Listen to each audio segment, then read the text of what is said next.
Il a commencé par un cri aigu, perçant et plein de terreur. Il m'a éloigné de la petite sieste que j'avais faite après mon retour du marché. Au début, j'ai pensé que c'était un cauchemar, mais en me redressant, j'ai réalisé que le bruit venait de la porte d'Axe en grave côté. J'ai laissé ma fille de 11 ans, Escha, avec Musa, notre voisin. Il a toujours été serviable, toujours prêt à m'aider quand je devais partir au marché et que je ne pouvais pas emmener Escha avec moi. Il semblait être la personne idéale pour la surveiller. Comme mon propre enfant, il l'avait dit tant de fois. Mais en y repensant maintenant, je me suis rendu compte à quel point j'étais aveugle. Escha était une enfant brillante et vivante. Elle adorait jouer dehors avec les autres enfants, riant jusqu'à ce qu'elle ait chaud. Mais après quelques semaines sous Musa, quelque chose a changé. Elle a arrêté de jouer, son rire est devenu rare. Elle a commencé à passer plus de temps seule dans sa chambre. « Ça va ?»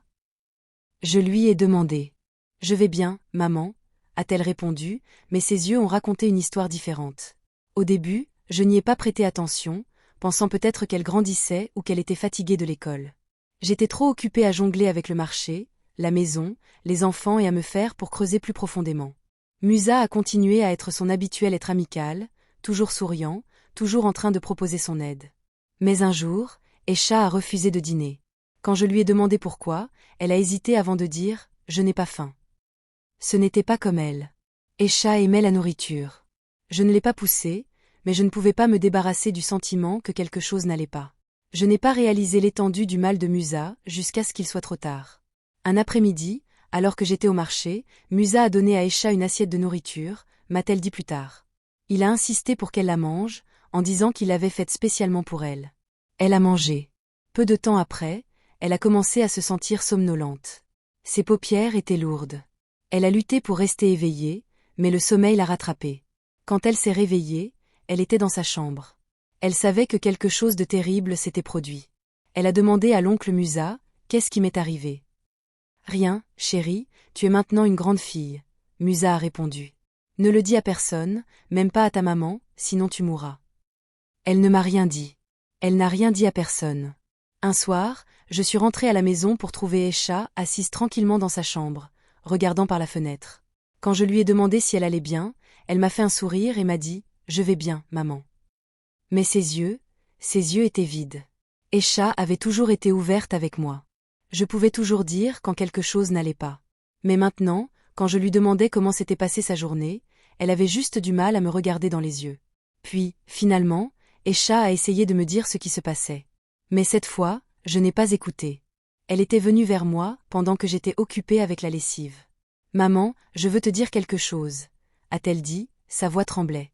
J'étais distrait, concentré sur le lavage des vêtements, et je lui ai fait signe de partir. « Pas maintenant, Escha, je suis occupée, d'accord ? Peut-être plus tard, » ai-je dit en la repoussant. Elle a hésité un instant, comme si elle voulait en dire plus, mais elle a baissé la tête et s'est éloignée.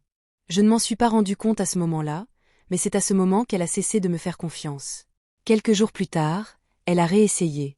Je venais de rentrer du marché, épuisée par le travail de la journée. Escha était assise sur le canapé, ses mains jointes sur ses genoux. J'ai remarqué qu'elle me regardait avec des yeux blancs, comme si elle attendait le bon moment. « Maman, j'ai besoin de te dire quelque chose », a-t-elle dit doucement. J'étais fatiguée, tellement fatiguée. J'avais passé toute ma journée debout, et mon esprit était embrouillé par des pensées de factures et de nourriture. « Escha, s'il te plaît, pas maintenant. Je n'ai pas l'énergie pour ça maintenant », ai-je dit d'une voix plus dure que je ne le voulais. Escha a tressailli, comme si mes mots l'avaient physiquement blessée. Elle a regardé ses mains, son visage s'est assombri. « D'accord, maman », a-t-elle murmuré et est retournée lentement à l'intérieur. Je ne le savais pas, mais à ce moment-là, je venais de repousser ma fille plus loin. La prochaine fois qu'elle a essayé de partager sa douleur, je n'étais pas là pour écouter.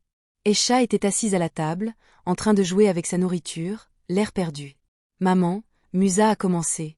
Mais je l'ai interrompue en pensant que c'était juste une plainte enfantine. « Arrête d'inventer des choses », ai-je dit sans lever les yeux. « Musa est un homme bon. Il ne te ferait jamais de mal. » Je n'ai pas vu les larmes monter dans ses yeux. Je n'ai pas vu la peur dans ses petites mains tremblantes. Je n'ai pas vu à quel point elle était brisée, implorant silencieusement de l'aide. Musa a continué à la maltraiter, chaque fois pire que la dernière. Je ne savais pas. Je ne pouvais pas le voir. Ce n'est que ce fidèle soir où tout s'est effondré que la vérité a finalement éclaté. Escha s'est effondrée devant moi, incapable de se retenir plus longtemps. Maman, je n'en peux plus. Musa, il me fait mal. Il me touche quand tu ne regardes pas, et il m'oblige à, je ne sais pas quoi faire. Mon cœur s'est arrêté. Le monde autour de moi a explosé alors que j'essayais de comprendre les mots qu'elle disait. Musa? Mon Musa? J'ai chuchoté. Mais le visage d'Esha était plein d'angoisse. Oui, maman. Il a toujours drogué ma nourriture, et je m'endors. Puis il profite de cette opportunité pour me forcer. Parfois, c'est même quand je suis réveillée. Il a menacé que si jamais je te le disais ou à quelqu'un d'autre, il me tuerait. J'ai essayé de te le dire plusieurs fois, mais tu n'as pas écouté. Je ne veux pas que d'autres parents vivent ce que j'ai vécu.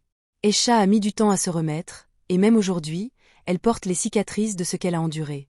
Elle a suivi une thérapie, et nous travaillons ensemble pour reconstruire sa confiance et son estime de soi. Mais je sais que certaines blessures ne guérissent jamais complètement. Je me souviens de ce jour où j'ai réalisé à quel point j'avais failli en tant que parent. J'avais toujours cru que je faisais de mon mieux pour protéger ma fille, mais j'avais été aveugle. J'avais laissé quelqu'un que je croyais digne de confiance s'approcher trop près, et cela avait coûté cher à Esha. Je me suis promis de ne plus jamais laisser cela se reproduire. Maintenant, je suis plus vigilant. Je pose des questions, j'observe, j'écoute. Je ne laisse plus Esha seule avec qui que ce soit sans être sûre à 100% de la personne. J'ai appris que la confiance ne se donne pas, elle se mérite. Et même alors, il faut toujours garder un œil ouvert. Je veux que chaque parent qui lit ceci comprenne à quel point il est important de prêter attention aux signes. Les enfants ne parlent pas toujours directement de ce qu'ils vivent, surtout quand ils ont peur ou qu'ils se sentent menacés. C'est à nous, en tant que parents, de remarquer les changements subtils dans leur comportement, dans leur humeur, dans leur façon d'interagir avec les autres. Esha a été courageuse. Elle a trouvé la force de me dire la vérité, même après que je l'ai repoussée plusieurs fois. Mais tous les enfants ne sont pas aussi forts.